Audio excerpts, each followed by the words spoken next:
राम राम मेरे भाइयों। तो मेरे भाई आज इम्पोर्टेंटों में क्षेत्रमिति को लेंगे। आज क्षेत्रमिति के सारे इम्पोर्टेंट क्वेश्चन सब के सब रख दिए तेरे लिए। सारे इम्पोर्टेंट क्वेश्चन जो अर्धसैनिक बलों में पूछ जाते हैं सबकी घड़ी करके लाया हूं मेरे भाई।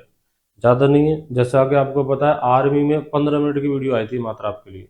मात्र 15 मिनट की वीडियो में एक चैप्टर सारा कंप्लीट कराया था और वो ही क्वेश्चन पूछे गए थे। जितने भी चैप्टर थे सब में वही क्वेश्चन पूछे गए थे। आपको पता होगा जिन्होंने आर्मी का एग्जाम दिए, तो उसी पैटर्न पर ये अपनी क्लास है। और आज स्टार्ट करेंगे हम क्षेत्रमिति। देख मेरे भाई, बिना देरी के स्टार्ट करते हैं क्षेत्रमिति। इंपोर्टेंट क्वेश्चन है, संख्या हो सकता है आपके लिए थोड़ी टफ आ जाए, मैंने इजी रखी है, बाकी क्वेश्चन यही रहेंगे। तो देखिए मेरे भाई, पहला क्वेश्चन है, एक समकोण त्रिभुज का आधार 12 सेंटीमीटर और ऊंचाई 8 सेंटीमीटर है, तो समकोण त्रिभुज का क्षेत्रफल कितना होगा। देखिए मेरे भाई, क्षेत्रफल होता है 1/2 आधार इंटू ऊंचाई। 1/2 आधार इंटू ऊंचाई। ये मत कहा करो कि ये समकोण त्रिभुज का क्षेत्रफल। मेरे भाई ये जो फॉर्मूला ये सभी त्रिभुजों में अप्लाई होता है। कंडीशन है कि आपको उस त्रिभुज का बेस आधार पता हो और ऊंचाई पता हो, हाइट पता हो।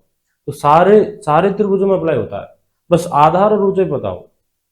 चलो जी, समकोण त्रिभुज में सूटेबल इसलिए होता है कि जो आधार और ऊंचाई, आधार और जो ऊंचाई होते हैं वो आधार और लंब, आधार और लंब ये इनका रोल करते हैं आधार ऊंचाई का। ठीक है, इसलिए सूटेबल होता है। बाकी किसी भी त्रिभुज में अप्लाई कर, किसी भी त्रिभुज में बस आपको आधार पता हो और ऊंचाई पता हो तो आप उस समकोण त्रिभुज का क्षेत्रफल निकाल सकते हो, किसी भी त्रिभुज का। चलिए, आधार कितने दे रखा, आधार 12 है, आधार है 12 और ऊंचाई कितनी है 8 की। 2 से 6 बार 8 6 की 48, तो 48 सेंटीमीटर में, तो सेंटीमीटर स्क्वायर। अगला देखिए जी, अगला क्वेश्चन है, एक समकोण त्रिभुज का आधार 5 सेंटीमीटर और लंब 12 है, तो कर्ण ज्ञात करो। वैसे तो ये जो संख्या पाइथागोरस की संख्या वो आपको याद होनी चाहिए।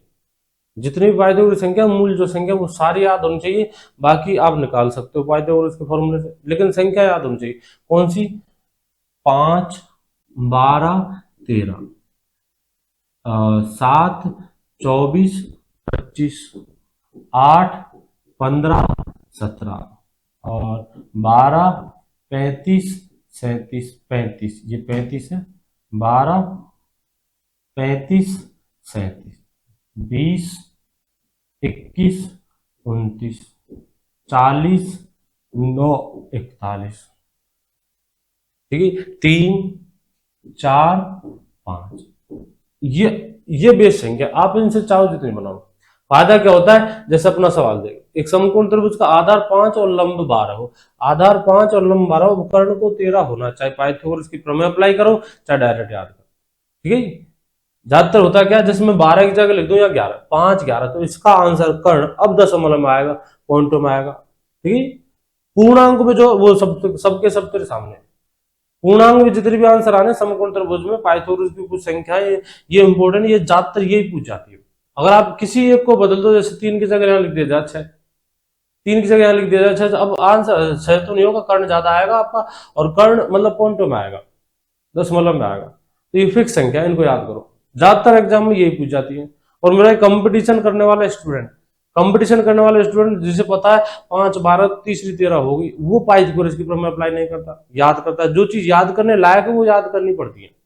इनसे आप अपनी मर्जियां जितनी बना सकते हो। जैसे इस जोड़े को मैं 2 से गुणा कर देता हूं, तो 2 से करेंगे 6, 2 से करेंगे 8, अब तीसरी यानी कि कर्ण को 10 होना ही पड़ेगा, कर्ण को 10 में भाई होना ही पड़ेगा।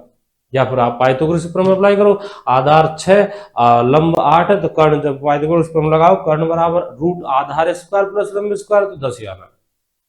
आप 3 से गुणा करो, 4 से गुणा करो, लेकिन गुणा करो तो पूरा जोड़ा गुणा होगा। 3 त्रिभुज की तीनों भुजाएं दे रखी है, तीनों के तीनों गुणा होंगे, आप जिस भी संख्या से गुणा करते हो।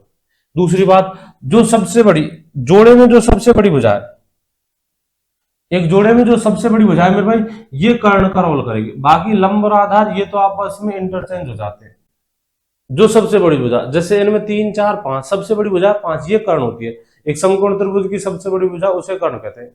चलिए, ये 5 रहेगी। इस जोड़े में कर्ण 13 है, इसमें 25। आधार और लंब ये आपस में बदल जाते हैं। अगर आधार 7 है तो लंब 24 होगा, आधार 24 है तो लंब 7 होगा, लेकिन कर्ण कर्ण फिक्स रहेगी, कर्ण 25 है।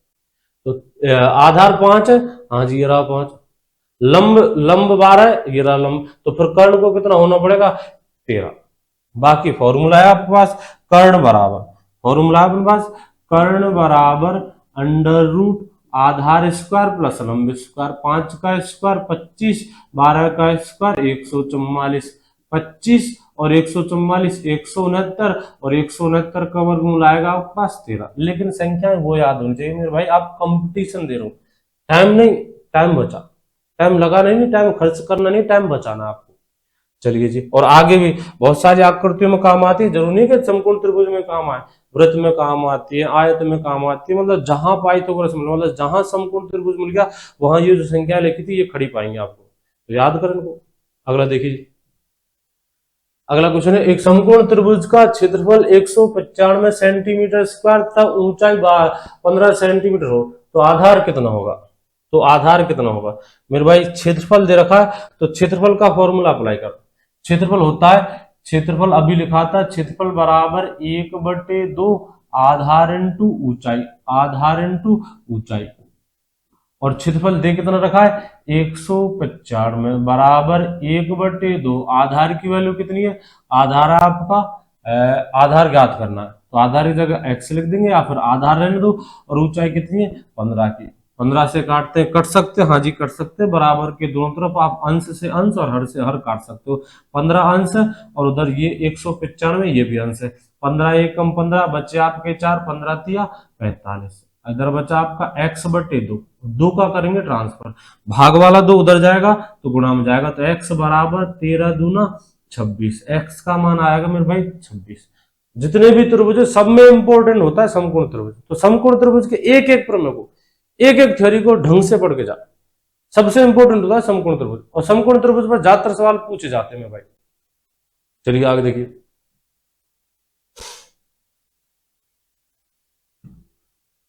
अगला क्वेश्चन है, एक आयत की लंबाई 34 और चौड़ाई 25 हो, क्षेत्रफल निकालना है लंबाई इंटू चौड़ाई। आयत का क्षेत्रफल लंबाई इंटू चौड़ाई, क्षेत्रफल होता है लंबाई इंटू चौड़ाई, लंबाई कितनी दे रखी है, क्षेत्रफल निकालना आपको लंबाई इंटू चौड़ाई, लंबाई 34 है, चौड़ाई 25 है, 25 चौके 100, हासिल 10, 25 या 75, 75 और 10 85 सेंटीमीटर में, तो सेंटीमीटर स्क्वायर। आयत का क्षेत्रफल होता है लंबाई इंटू चौड़ाई, बस फॉर्मूला याद होना चाहिए। चलिए आगे देखिए,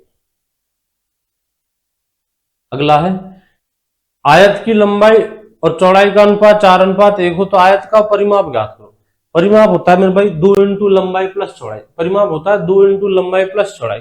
देखिए परिमाप दिया गया है तो परिमाप का यूज करेंगे, परिमाप बराबर 2 इंटू लंबाई प्लस चौड़ाई, ये जो दे रखे मेरे भाई वो रियल वैल्यू नहीं है, वो है अनुपात, और आप अनुपात को फॉर्मूले में नहीं लिख सकते, तो अनुपात हटाएंगे, इसकी जगह लिखेंगे 4x, यानी कि लंबाई 4x है और चौड़ाई 1x। अब ये रियल वैल्यू है लेकिन x के साथ एक अज्ञात राशि ली x, जिससे गुणा करने पर अनुपात को गुणा किया तो लंबाई आई 4x, चौड़ाई आई 1x, इनको लिख सकते हैं फॉर्मूले में। चलिए जी, परिमाप कितना दे रखा है 20, परिमाप है 20 बराबर 2 इंटू लंबाई के स्थान पर 4x, चौड़ाई के स्थान पर 1x, 4x और 1x 5x, 2 से काट रहा हूं 20 को 10 बार, हाँ 2 से कट सकता है, 4 से मत काट देना मेरे भाई। चलिए 2 से काटेंगे 20 को 10 बार, तो 10 बराबर 4x और 1x 5x, 4x और 1x 5x, 5 से काटते हैं, 5 से कितनी बार 2 बार, x की वैल्यू, तो x की वैल्यू आएगी 2, x का मान आया मेरे भाई 2, x का मान 2, यहां रख तो लंबाई, यहां रखेंगे चौड़ाई, हमें क्या निकालना है लंबाई, और लंबाई कितने x है, लंबाई है मेरे भाई 4x, 4x, x का मान 2, x का मान 2, तो 4 दूनी 8, लंबाई आएगी मेरे भाई 8। अगला देखिए, एक आयताकार खेत की लंबाई उसकी चौड़ाई का 60% है, यदि खेत का परिमाप 800 सेंटीमीटर हो तो खेत का क्षेत्रफल ज्ञात करो। दिया क्या आपको, परिमाप दे रखा आपको, परिमाप, तो परिमाप का यूज करेंगे मेरे भाई। एक आयताकार खेत की लंबाई व चौड़ाई एक आयताकार खेत की चौड़ाई लंबाई का 60% है, चौड़ाई जो है, चौड़ाई वो लंबाई का 60% है, चौड़ाई जो है वो लंबाई का 60% है। अगर लंबाई को x लेंगे तो चौड़ाई हो जाएगी x इंटू 60/100, यानी कि 3x/5, 20 से काटेंगे, 20 से 3 बार, 20 से 5 बार, यानी कि 3x/5, चौड़ाई होगी 3x/5, ये लंबाई ये चौड़ाई, इनको साथ में रखेंगे फॉर्मूले के, परिमाप के फॉर्मूले के साथ। परिमाप दिया तो परिमाप का फॉर्मूला यूज करेंगे। जहां से मान निकलेगा आपके लिए एक्स का, इस एक्स के मान को लंबाई के साथ रखेंगे, लंबाई आएगी, एक्स का मान तो लंबाई है, चौड़ाई में लिखेंगे, चौड़ाई आएगी। लंबाई और चौड़ाई आने के बाद सिर्फ आपको क्षेत्रफल निकालना, क्षेत्रफल का फॉर्मूला यूज करेंगे, लंबाई इंटू चौड़ाई। चलिए, तो पहले तो एक्स के मान की तरफ जाते हैं। एक्स का मान निकलेगा परिमाप की हेल्प से। परिमाप दे रखा है 800, तो परिमाप बराबर, पिछले सवाल में यूज किया था, परिमाप बराबर 2 इंटू लंबाई प्लस चौड़ाई, 2 इंटू लंबाई प्लस चौड़ाई। चलिए काटते हैं, 2 से कितनी बार, 400 बार। चलिए इनकी कैलकुलेशन करते हैं। 5 इंटू एक्स 5x, 5x और 3x 8x, 5 into x 5x, 5x और 3x 8x। चलिए जी, तो 400 बराबर 8x बटे 5, 8x बटे 5, 8 से हटाते हैं, 8 से काटेंगे, 8 से 8 पंजे 40, हाँ काट सकते हो आप, बराबर के दोनों तरफ अंश से अंश कट सकता है, प्लस माइनस के चिन्ह नहीं होना चाहिए। ये 5 जाएगा, इधर जाकर गुणा होगा, भाग की संख्या गुणा में जाती है, तो आएगा x बराबर 50 इंटू 5, 250। x की वैल्यू आई मेरे भाई 250, x की वैल्यू कितनी आई, 250। x का मान है 250, x मतलब लंबाई, लंबाई का मान है 250, लंबाई है 250, तो फिर चौड़ाई इस 250 का देखिए 3/5, x का मान 250, तो इस 250 का 3/5 यानी कि 150, 250 का 3/5 ये आएगा 50, 50 इंटू 3 150। लंबाई, लंबाई 250 है और चौड़ाई कितनी है 150। चाहिए क्या आपको, क्षेत्रफल, बस तो क्षेत्रफल का फॉर्मूला यूज कर, क्षेत्रफल बराबर, क्षेत्रफल बराबर लंबाई इंटू चौड़ाई, 25 00 1 और 1 2, 25 इंटू 15 375, 375 और 00। चलिए अगला देखिए,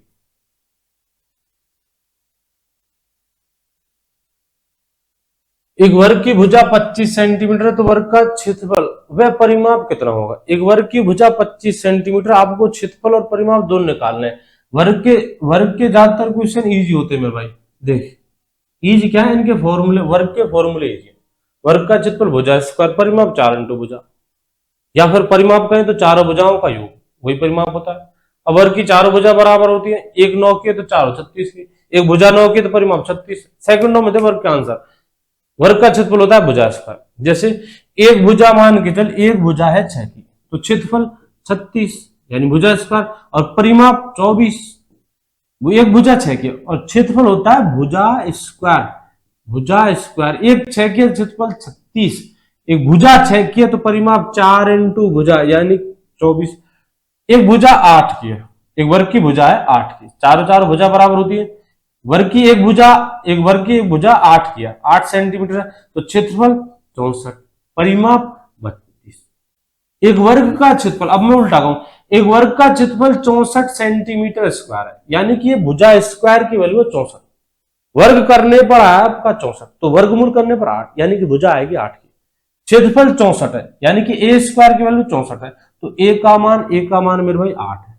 अच्छा भुजा 8 के तो परिमाप 32, 8 चौका 32। चलिए देखिए अपना क्या करा, वर्ग की भुजा 25 है तो वर्ग का क्षेत्रफल सीधा बता, वर्ग का क्षेत्रफल भुजा स्क्वायर, वर्ग का क्षेत्रफल भुजा स्क्वायर, और 25 का स्क्वायर 625। एक भुजा 25 की है तो चारों के चारों 100 की, चारों के चारों 100 की, फॉर्मूला यूज करेंगे 4 इंटू भुजा, बात वही है, 25 चौके 100, वो सेंटीमीटर स्क्वायर और परिमाप सेंटीमीटर।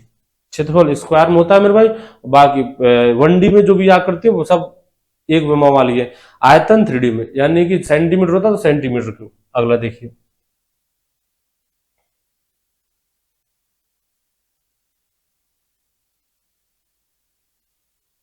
एक वर्ग का क्षेत्रफल 81 सेंटीमीटर स्क्वायर हो तो वर्ग का परिमाप, क्षेत्रफल दे दिया इस बार, क्षेत्रफल यानी कि भुजा स्क्वायर की वैल्यू दे दी 81, भुजा स्क्वायर 81 तो भुजा 9 वर्गमूल, क्षेत्रफल होता है भुजा स्क्वायर, यानी वर्ग करने पर भुजा क्षेत्रफल आएगा तो वर्गमूल करने पर भुजा आएगी। क्षेत्रफल दे रखा है 81, क्षेत्रफल 81 है तो भुजा आएगी 9 की, क्षेत्रफल यानी भुजा स्क्वायर बराबर है 81 तो भुजा आएगी 9 की। एक भुजा 9 की है तो बता परिमाप यानी कि चारों भुजाओं का योग, यानी कि 9 चौका 36, एक 9 के तो परिमाप कितना हो जाएगा मेरे भाई 36, 4 इंटू भुजा। चलिए थोड़ी प्रैक्टिस करना। मैं कह रहा हूं एक वर्ग का क्षेत्रफल 144 सेंटीमीटर स्क्वायर, यानी कि भुजा स्क्वायर की वैल्यू है ये भुजा स्क्वायर की वैल्यू है। अच्छा, भुजा स्क्वायर की वैल्यू 144, क्षेत्रफल 144 है, तो भुजा भुजा आएगी मेरे भाई 12 की। एक भुजा 12 की, एक वर्ग की भुजा 12 की, तो परिमाप यानी कि 4 इंटू भुजा, एक 12 की तो 4 हो 4 48, या फिर 12 चौके 48। चलिए और प्रैक्टिस कीजिए। एक वर्ग का परिमाप यानी कि चारों भुजाओं का जोड़ 60 है। एक वर्ग का परिमाप 60 है, यानी कि चारों भुजाओं का योग 60 है। चारों भुजाओं का योग 60 है, तो एक भुजा 15 की। भुजा कितनी आएगी 15 की। एक भुजा 15 है, तो क्षेत्रफल 15 का स्क्वायर 600 225। एक भुजा ये तो है परिमाप, यानी कि 4 इंटू भुजा, तो एक भुजा कितनी की आएगी 15 की। एक भुजा 15 की है, क्षेत्रफल 15 का स्क्वायर, क्षेत्रफल क्या होता है 15 का स्क्वायर, ए फॉर एरिया, क्षेत्रफल 15 का स्क्वायर और 15 का स्क्वायर 225। वर्ग के सवाल ज्यादातर इजी आते हैं। देखिए, एक वर्ग का विकर्ण 10 सेंटीमीटर हो तो वर्ग का क्षेत्रफल, एक तो फॉर्मूला होता है, और वो फॉर्मूला होता है वर्ग का क्षेत्रफल विकर्ण स्क्वायर बटे 2। वर्ग का क्षेत्रफल होता है विकर्ण स्क्वायर बटे 2।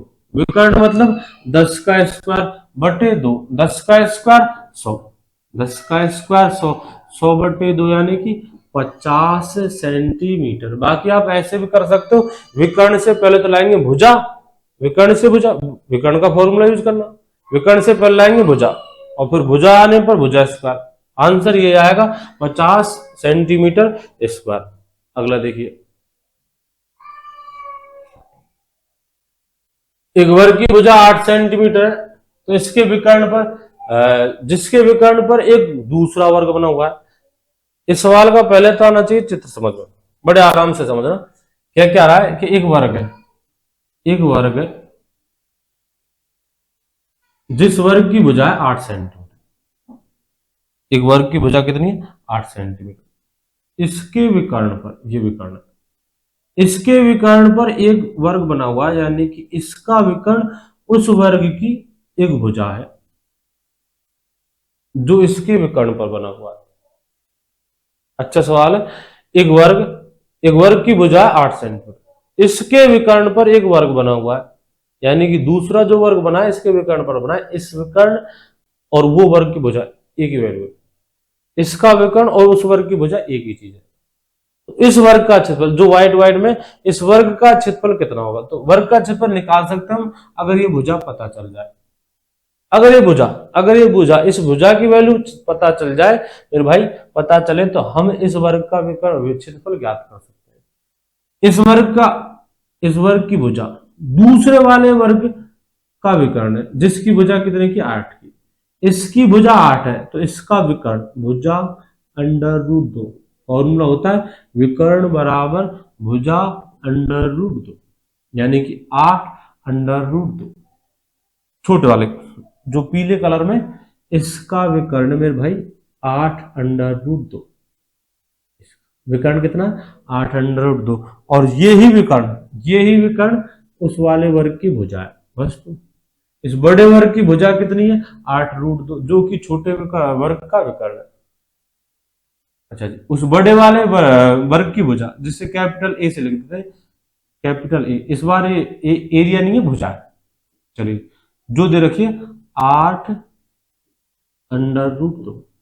अब निकालेंगे क्षेत्रफल, क्षेत्रफल भुजा स्क्वायर, क्षेत्रफल लिख देते हैं, क्षेत्रफल बराबर भुजा स्क्वायर, और भुजा कितने की है 8 रूट 2, 8 रूट 2 का स्क्वायर, 8 का स्क्वायर 64, 8 का स्क्वायर 64, रूट 2 का वर्ग 2, 64 इंटू 2 128, तो इसका वर्ग हो जाएगा मेरे भाई 128। या फिर आप ऐसे सवाल अगर आ जाए तो डायरेक्ट याद कर सकते हो, बड़े वर्ग का विकर्ण, सॉरी बड़े वर्ग का क्षेत्रफल छोटे वर्ग के क्षेत्रफल का दुगुना होता है। हाँ, बड़े वर्ग का क्षेत्रफल इस वाले सफेद वाले वर्ग का क्षेत्रफल पीले वाले वर्ग के क्षेत्रफल का दुगुना होगा, और पीले वाले वर्ग का क्षेत्रफल मेरे भाई इसकी भुजा है 8 की, तो भुजा स्क्वायर, छोटे वर्ग का क्षेत्रफल 8 का स्क्वायर 64, उसका डबल कर दे बड़े वाले का आ जाएगा। बड़े वाले कितना आ जाएगा, तब भी 128 आएगा। समझने के लिए तेरे सामने। चलिए आगे बढ़ते हैं।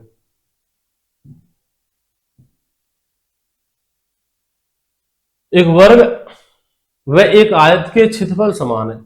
यूज करेंगे जो कंडीशन दे रखी है। यदि वर्ग की भुजा 8 सेंटीमीटर तथा आयत की लंबाई 16 सेंटीमीटर हो तो आयत का परिमाप ज्ञात करो। एक वर्ग व एक आयत के क्षेत्रफल समान है। वर्ग का क्षेत्रफल होता है भुजा स्क्वायर।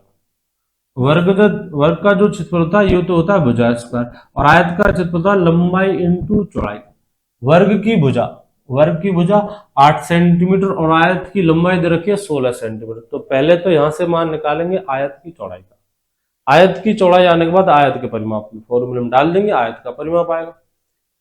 वर्ग की भुजा 8 सेंटीमीटर, तो वर्ग का क्षेत्रफल 8 का स्क्वायर 64, 8 का स्क्वायर 64। लंबाई की वैल्यू 16 है, चौड़ाई जिसकी वैल्यू निकालनी हमें निकाल कर परिमाप में लिख देंगे, परिमाप आएगा 8 का स्क्वायर 64, 64 बराबर 16b।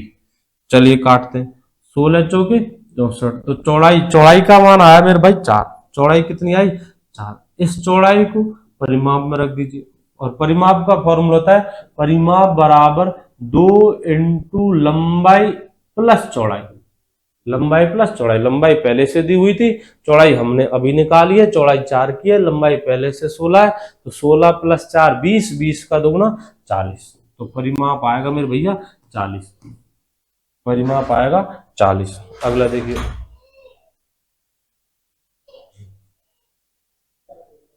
अगला देखिए,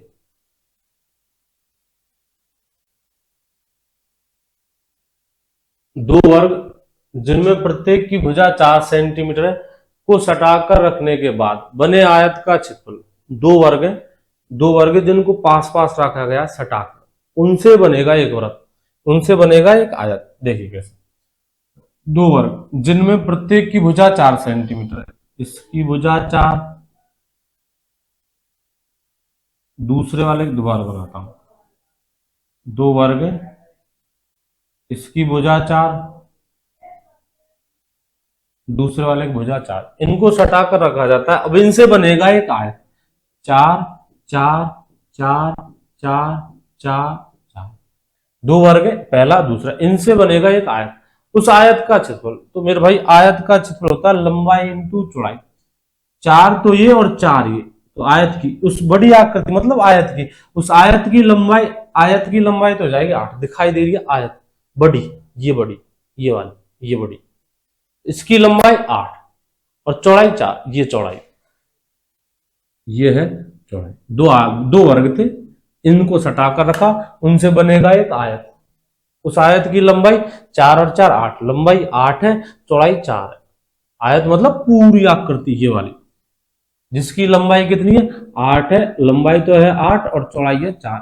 इस आकृति का मतलब इस आयत का क्षेत्रफल, तो लंबाई इंटू चौड़ाई, बस आराम से बता लंबाई कितनी है 8, चौड़ाई 4, 8 चौका 32। तो इस आयत का क्षेत्रफल 32। या फिर आप एक काम कर सकते हो, क्षेत्रफल पर फर्क नहीं पड़ता, इसका क्षेत्रफल 16, इसका क्षेत्रफल 16, 16 16 32। हाँ, क्षेत्र परिमाप पर फर्क पड़ जाएगा मेरे भाई। परिमाप पूछता अगर इस क्षेत्रफल की जगह परिमाप, हाँ तो ऐसे नहीं कि 16 इसका परिमाप 16, हाँ परिमाप भी 16 है, भुजा 4 तो क्षेत्रफल भी 16 और परिमाप भी 16। अच्छा, अच्छी संख्या है। एक वर्ग की भुजा 4 है तो परिमाप और क्षेत्रफल दोनों बराबर होते हैं। लेकिन अगर पूछता आयत का परिमाप, ये नहीं कि इसका परिमाप और इसका परिमाप, परिमाप में देख होता क्या, परिमाप होता है चारों भुजाओं का योग, चारों ओर की कुल दूरी। मेरे भाई ये जो भुजा है, हाँ ये परिमाप आयत के परिमाप में शामिल नहीं होगी। ये वाली दोबारा देख, ये जो लाल रंग से ना, ये वाली भुजा, ये जो भुजा है ये परिमाप में शामिल नहीं होगी। हाँ, क्षेत्रफल इसका 16 सेंटीमीटर स्क्वायर, इसका 16 centimetre square, total 32 centimetre square. परिमाप में मत करना। परिमाप कैसे निकालेंगे, तो परिमाप के लिए लंबाई 8 है मेरे भाई, चौड़ाई 4 है, बस परिमाप का फॉर्मूला लगा, या फिर चारों भुजाओं को योग, वही तो होता है परिमाप। 8 और 8 की 16, 4 और 4 ये 8, 16 16 और 8 24, तो परिमाप हो जाएगा मेरे भाई 24। 8 ये 8 ये 16, फॉर्मूला लगा सकता है, 8 8 16, 16 8 24। फॉर्मूला 2 इंटू लंबाई प्लस चौड़ाई, लंबाई प्लस चौड़ाई। चलिए 8 और 4 12, 12 दूना 24। चलिए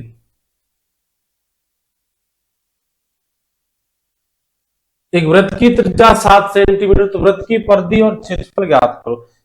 वृत्त की त्रिज्या 7 सेंटीमीटर, तो वृत्त की परिधि और क्षेत्रफल ज्ञात करो। जैसे मेरे भाई तूने पाइथागोरस की संख्याएं याद की, बस ऐसे ही वृत्त की त्रिज्याओं के सारे मान याद कर ले। वो सारी त्रिज्या, ज्यादा नहीं, 35 तक, 35 तक वो सारी त्रिज्या जो 7 से डिवाइड हो। कारण क्या होता है, जैसे हम फॉर्मूला यूज करेंगे क्षेत्रफल का, जैसे फॉर्मूला यूज करें मेरे भाई क्षेत्रफल का, तो क्षेत्रफल होता है पाई आर स्क्वायर। पाई की वैल्यू होती है 22/7। अब मैं आर की वैल्यू अगर ऐसी लू, आर की वैल्यू ऐसी ले जो 7 से पूर्णतः डिवाइड हो, तब तो आंसर आएगा इसका पूर्णांक में, और नहीं तो मेरे भाई दशमलव में। तब तो आंसर ऐसी संख्या ले आर का मान जो 7 से कटती हो, तब तो आंसर आएगा पूरा पूरा, नहीं तो फिर आएगा दशमलव में। ज्यादातर ज्यादातर जो छोटे लेवल की एग्जाम होती है, छोटे लेवल की, उनमें ज्यादातर त्रिज्याओं के मान ऐसे आते हैं मेरे भाई जो 7 से डिवाइड हो, 7 से कटते हो। ऐसे मान जो 7 से कटते, ज्यादा नहीं 35 तक याद कर ले, इनमें से तेरा आ जाएगा। और मैं लिखा रहा हूं, अगर त्रिज्या 7 है तो क्षेत्रफल होता, सॉरी, परिधि होती है 44। त्रिज्या अगर 7 है तो परिधि होती है 44, और क्षेत्रफल क्षेत्रफल होता है 154। त्रिज्या यदि 14 है, याद करना मेरे भाई, बहुत काम आएंगी। त्रिज्या अगर 14 है तो परिधि होती है 88, और क्षेत्रफल होता है मेरे भैया 616। त्रिज्या अगर 21 है तो परिधि होती है मेरे भाई 132, और क्षेत्रफल होता है 2100, सॉरी 1386। 1386 इनको आप निकाल भी सकते हो। त्रिज्या 3 गुनी तो परिधि भी 3 गुनी, लेकिन क्षेत्रफल स्क्वायर में होता है 3 का वर्ग 9। और आयतन में इस सवाल को हल कराऊंगा, अभी तो याद कर ले डायरेक्ट, मजा आता है, कोई दिक्कत नहीं, याद डायरेक्ट याद कर ले। त्रिज्या 7 तो परिधि 44 और क्षेत्रफल 154। त्रिज्या 14 तो परिधि 88 होती है, क्षेत्रफल 616, डायरेक्ट याद कर। त्रिज्या त्रिज्या अगर 28 है तो मेरे भाई परिधि होती है 176, और क्षेत्रफल होता है 2464। अगर त्रिज्या 35 है भैया मेरे भाई, त्रिज्या 35 है तो क्षेत्रफल परिधि होती है 220, और क्षेत्रफल होता है 3850। इनको याद कर ले। जहां तक 100% गारंटी नहीं देता मेरे भाई मैं, लेकिन जहां तक है एग्जाम में इनमें से ही अगर वृत्त पर सवाल आए तो इनमें से ही आएगा। एक वृत्त का क्षेत्रफल जैसे दे देगा, एक वृत्त का क्षेत्रफल 1386 सेंटीमीटर स्क्वायर है, तो वृत्त की परिधि ज्ञात करो, या फिर कहेगा वृत्त की त्रिज्या ज्ञात करो। एक वृत्त की परिधि कहेगा, एक वृत्त की परिधि 220 सेंटीमीटर, तो वृत्त का क्षेत्रफल ज्ञात करो। मतलब ज्यादातर जो क्वेश्चन आएगा इन, ये जो तेरे सामने सारणी लिखी है मेरे भाई, इसमें से ही आएगा, तो याद कर इनको, इंपोर्टेंट है। पाइथागोरस की संख्या हाँ इंपोर्टेंट थी, उनको याद कर। वृत्त की ये त्रिज्याओं की वैल्यू जिन पर बेस परिधि और जिन पर बेस क्षेत्रफल है, हाँ इनको याद कर। जहां तक है 90% कन्फर्म है मेरे भाई, तेरा सवाल अगर वृत्त का आता है तो इनमें से ही आएगा, तो याद कर इनको। एक वृत्त की त्रिज्या 7 सेंटीमीटर, तो परिधि तो हो जाएगी 54, और क्षेत्रफल हो जाएगा 144। बाकी फॉर्मूला है, फॉर्मूला क्या है, फॉर्मूला है परिधि, परिधि बराबर 2 पाई आर, परिधि बराबर 2 पाई आर, 2 इंटू पाई की वैल्यू 22/7 इंटू आर की वैल्यू 7, 7 से 7 खत्म, 22 दूनी 44, 22 दूनी 44। अगला करिए देखिए, क्षेत्रफल, क्षेत्रफल होता है पाई आर स्क्वायर, पाई की वैल्यू 22/7, आर की वैल्यू 7 इंटू 7, 7 से 7 खत्म, 22 इंटू 7, 7 दूनी 14, 7 एकम 7 दूनी 14 15, 154 सेंटीमीटर स्क्वायर, और ये रहेगी सेंटीमीटर में। अगला देखिए, एक वृत्त की परिधि व क्षेत्रफल समान है, तो वृत्त की त्रिज्या का मान कितने इकाई होगा। अगर आप सवाल को सही से समझना चाहते हो, मजा लेना चाहते हो सवाल के पूरे पूरे, वीडियो को स्टॉप कर, पोज कर, पोज करने के बाद सवाल को हल करके देख। सवाल सेकंडों का है, सवाल सेकंडों का है। क्या कह रहा है, कह रहा है एक वृत्त की परिधि और वृत्त के क्षेत्रफल समान, तो वृत्त की त्रिज्या कितने इकाई होगी। एक वृत्त की परिधि यानी कि 2 पाई आर, और वृत्त का क्षेत्रफल पाई आर स्क्वायर। जो कह रहा है वो कर दे बस, जो कह रहा है इक्वेशन खुद बना रहा है सवाल। एक वृत्त की परिधि, हाँ जी ये परिधि है, एक वृत्त का क्षेत्रफल, हाँ जी ये क्षेत्रफल है, पाई आर स्क्वायर, दोनों कैसे आपस में समान है, समान मतलब बराबर, बराबर कर दिए। तो त्रिज्या का मान कितने इकाई होगा, पाई से पाई खत्म, पाई से पाई खत्म, एक आर से एक आर, 2 आर है, आर इंटू आर, तो एक आर से ये आर खत्म, क्या बचता है आर, उधर क्या बचता है 2, यानी कि त्रिज्या, त्रिज्या का मान कितने इकाई 2, मीटर सेंटीमीटर 2, इस इकाई का मतलब है जो भी आपकी इकाई है। क्षेत्रफल अगर मीटर में तो मीटर में आएगी, फुट में तो फुट में आएगी, इंच में तो इंच में आएगी, सेंटीमीटर में तो सेंटीमीटर में आएगी। चलिए जी, क्या सवाल की थ्योरी पढ़, जो कह रहा है बस वो कर। परिधि व क्षेत्रफल समान है, ये परिधि है ये क्षेत्रफल है, दोनों समान है, बस कैलकुलेशन करनी, डर मत सवाल से, जो कह रहा है वो कर। इक्वेशन सवाल खुद बनाता है, बस सवाल पढ़ाकर तसल्ली से पढ़ना आना चाहिए सवाल को। अगला, अगला क्या, 14 सेंटीमीटर भुजा वाले वर्ग के भीतर बने सबसे बड़े वृत्त का क्षेत्रफल कितना होगा। एक वर्ग है जिसकी भुजा 14 सेंटीमीटर है, एक वर्ग है जिसकी भुजा, एक वर्ग की भुजा 14 सेंटीमीटर, भुजा है 14 की, एक वर्ग है जिसकी भुजा कितने की 14, इसके भीतर एक वर्ग बन रहा है, इसके भीतर बना हुआ है एक वर्ग, इसके भीतर एक वर्ग बना हुआ है, देखिए, ओ सॉरी, पहले वर्ग है उसके भीतर वृत्त बना है, के भीतर बना सबसे बड़ा वृत्त, पहले वर्ग है, पहले है वर्ग, पहले है वर्ग, 14 सेंटीमीटर भुजा वाला एक वर्ग है जिसके भीतर बने सबसे बड़े वृत्त, एक वृत्त है जो इसके भीतर, और सबसे बड़ा वृत्त ये नहीं, कारण भीतर जो वर्ग बनेगा मेरे भाई वो चारों भुजाओं को मध्य बिंदुओं पर छूकर जाएगा, ये कोई वृत्त नहीं है, सबसे बड़ा वर्ग। देखिए, देखिए चारों भुजाओं को छूता हुआ जाएगा, सही नहीं बना वो आप देख लेना, सबसे बड़ा वृत्त, इसका क्षेत्रफल, अब वृत्त का क्षेत्रफल कैसे निकालते हो, पाई आर स्क्वायर, अगर त्रिज्या की वैल्यू पता चले, अगर त्रिज्या की वैल्यू पता चल जाए मेरे भाई तो इस वृत्त का क्षेत्रफल आया हुआ रखा है, और त्रिज्या की वैल्यू गौर से देख यहां से पता चलेगी, वर्ग ये, क्या ये वर्ग की भुजा के बराबर है, हाँ वर्ग है तो दोनों भुजाओं के बीच की दूरी हमेशा समान रहेगी, यहां 14 तो यहां भी 14 और ऊपर भी 14, चलिए जी, ये दोनों दोनों दोनों बिंदुओं पर, दोनों बिंदुओं से सामने वाले बिंदु मतलब दोनों बिंदु को आपस में जो रेखा बनाएंगे, ये मेरे भाई उस वर्ग उस वृत्त का व्यास है, ये 14 तो उस वृत्त का व्यास जो इसके भीतर बना हुआ है उसका व्यास 14, व्यास 14 तो त्रिज्या 7 की, व्यास का आधा होता है त्रिज्या, तो त्रिज्या व्यास की आधी होती है, ज्यामिति में पढ़ा था, त्रिज्या कितनी हो जाएगी, त्रिज्या हो जाएगी 7 की, एक वृत्त की त्रिज्या 7 है, क्षेत्रफल 154, अभी देखा था, नहीं तो फिर फॉर्मूला यूज कर, पाई आर, आर की पाई की वैल्यू 22/7, आर की वैल्यू 7 इंटू 7, 7 से 7 खत्म, कितना आएगा 154, एक बार दोबारा देखिए, एक वर्ग, एक वर्ग जिसकी भुजा है 14 सेंटीमीटर, एक वर्ग जिसकी भुजा 14 सेंटीमीटर, इसके भीतर एक सबसे बड़ा वृत्त, फिर भाई वो जो सबसे बड़ा वृत्त बनेगा ना वो किन्हीं मतलब एक दो भुजाओं को छूकर नहीं निकलेगा, वो चार भुजाओं को छूकर निकलेगा, और बिल्कुल मिड पॉइंट पर, बिल्कुल मिड पॉइंट पर, बिल्कुल बीचों बीच में, बिल्कुल बीचों बीच में, देखिए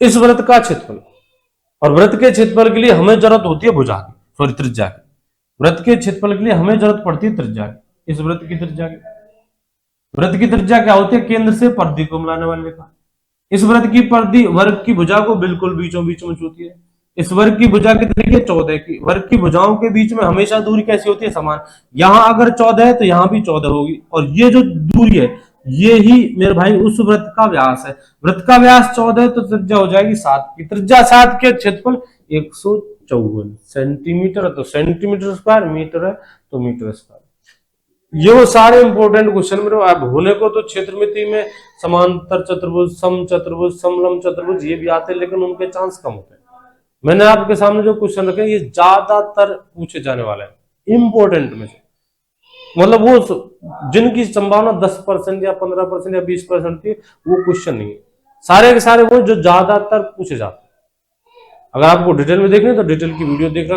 वीडियो क्लास देखना, उसमें है डिटेल में। ये तो वो सिर्फ वो है जो ज्यादातर पूछा, इनकी तैयारी कर अच्छे ढंग से, ठीक है। आपको बढ़िया नंबर लाना है तो पूरी पूरी डिटेल में वीडियो है, चैप्टर है, पूरी क्लास है डिटेल में, उनको देखिए। कल फिर एक वीडियो के साथ, तब तक के लिए जय हिंद, जय भारत।